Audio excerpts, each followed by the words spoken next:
I told Mr. Washington I wanted to become a disc jockey. Someone asked me to tell this story. And he said, Les Brown, he said, if you want to do anything worthwhile in life, you've got to be hungry. And so I started working to develop myself. He said, I want you to practice every day being a disc jockey. I said, but I don't have any job now. He said, it doesn't matter. He said that it's better to be prepared for an opportunity and not have one than to have an opportunity and not be prepared.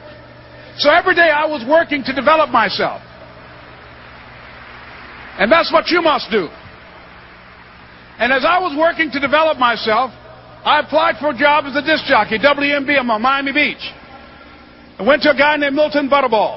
I said, how you doing, Mr. Butterball? I'd like to get a job as a disc jockey. He looked at me, he said, do you have any broadcast background? I said, no, sir, I don't.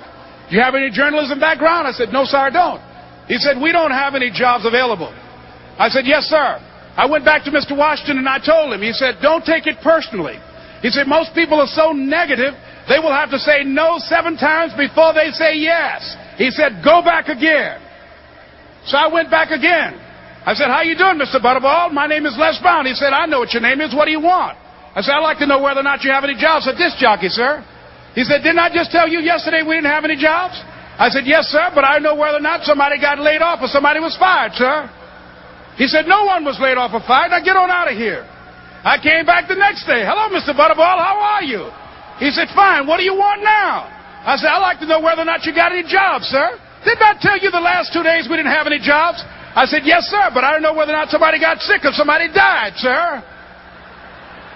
He said, no one got sick or died. Now don't come back here and throw me out again. I came back the next day like I was seeing you for the first time. I said, hello, Mr. Butterball. How are you? He looked at me with rage. He said, go get me some coffee. I said, yes, sir.